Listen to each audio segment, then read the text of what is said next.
Hello students, welcome back to Sara Tuition Center. நான் உங்களுக்கு கொடுத்த மேக்ஸோட 2 மார்க் அண்ட் 5 மார்க் பிடிஎஃப் நீங்கள் பார்த்துருப்பீங்கன்னு நினைக்கிறேன். ஸோ இப்போ வந்து நீங்கள் எல்லாருமே பிஸியாக போட்டுட்ருப்பீங்க. இந்த டைமில் பார்த்தீங்கன்னா என்னோட ஸ்டூடெண்ட்ஸுமே இந்த 7th சாப்டரான மென்சுரேஷனில் வந்து உங்களுக்கு கம்பைன்டு ஷேப்ஸ் வரப்போ கொஞ்சம் டவுட் வந்து வர மாதிரி இருக்குதுன்னு நிறைய பேர் எனக்கு சொல்லியிருந்தாங்க. ஸோ உங்களுக்கு எக்ஸாமில் வந்து கேட்கக்கூடிய கம்பைன்டு ஷேப்ஸ் ப்ளஸ் இந்த ஃப்ரஸ்ட்ரம் ரிலேட்டடான சம் வந்து இப்போ நான் உங்களுக்கு வந்து ஒரு 4 முக்கியமான சம் வந்து போட்டு காட்டுறேன். உங்களுக்கு யூஸ்ஃபுல்லாக இருந்தது அப்படின்னா நீங்கள் வந்து கமெண்ட் பண்ணுங்கள். இப்போ வாங்க சம்மை போய் பார்க்கலாம். இப்ப நான் உங்களுக்கு எக்ஸ்பிளைன் பண்ண போற சம் என்னன்னா இதுதான். क्वेश्चन நல்லா படிச்சுக்கிறேன். A funnel consists of a frustum of a cone attached to a cylindrical portion. மேல frustum இருக்கு, கீழே சிலிண்டர் அட்டாச் ஆயிருக்கு.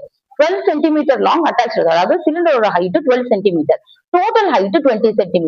அப்ப என்ன பண்ண போறீங்க? 20 ல இருந்து 12 மைனஸ் பண்ணீங்கன்னா மேல இருக்கிற போர்ஷன் கிடைக்க போகுது. diameter of the cylindrical portion be 12 cm. Cylindrical போர்ஷனோட டயமீட்டர் வந்து 12ன்னு சொல்லியாச்சு. அப்புறம் டாப் ஆஃப் த ஃப்ரஸ்டம் வந்து 24ன்னு சொல்லியாச்சு. சோ நீங்க என்ன பண்ண போறீங்க? இதுல இருக்கிற 12 கட் பண்ணி ரேடியஸ் 6ன்னு எடுத்துக்க போறீங்க. இதுல இருக்கிற 24 வந்து ரேடியஸ் வந்து 12ன்னு எடுத்துக்க போறீங்க. Find outer surface area of the funnel. இப்போ இந்த ஃபனல் வந்து எந்த ரெண்டோட ஷேப்பு? மேல ஃப்ரஸ்டம் ஷேப்பு, கீழே சிலிண்டர் ஷேப். இந்த ரெண்டுத்தையும் அட்டாச் பண்ணீங்கன்னா உங்களுக்கு surface area of the frustum கிடைச்சிட போகுது. இப்போ let R be the top and bottom of the, இப்போ நான் இங்க தெளிவா எழுதியிருக்கேன் பாருங்க. சோ இதுதான் நான் சொன்ன அந்த டீடைலிங் எக்ஸ்பிளனேஷன். இப்போ ஃப்ரஸ்ட்ரமோட R, பெரிய R வந்து பாத்தீங்கன்னா 12 சென்டிமீட்டர் பெரிய ரேடியஸ், சின்ன ரேடியஸ் வந்து 6 சென்டிமீட்டர், ஹைட் வந்து 8 சென்டிமீட்டர். இப்போ slant height of the frustum நம்ம கண்டுபிடிச்சா மட்டும்தான் நம்ம வந்து curved surface area of the ஃப்ரஸ்டம்ல வந்து போட முடியும். சோ அதோட formula L is equal to root of R minus R the whole square plus H square. இப்போ இங்க வந்து பெரிய R என்ன? நம்ம எழுதி இருக்கிற 12, சின்ன R என்ன? 6. அப்ப 12 minus 6 the whole square plus H அப்படிங்கிற 8 square.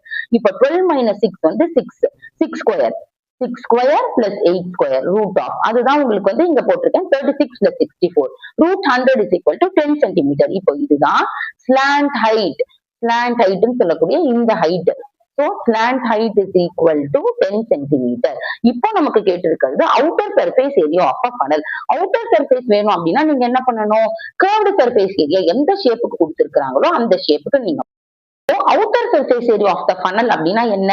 நீங்க எந்த ரெண்டு ஷேப் கொடுத்திருக்காங்களோ அவுட்டர் மட்டும் கேட்டாங்கன்னா curved surface area of the அந்த பர்டிகுலர் ரெண்டு ஷேப் எழுதணும். இப்ப இந்த மேல இருக்கிற ஷேப் வந்து ஃப்ரஸ்டம், கீழே இருக்கிற ஷேப் சிலிண்டர். அப்போ outer surface of the funnel is equal to curved surface area of frustum plus curved surface area of cylinder.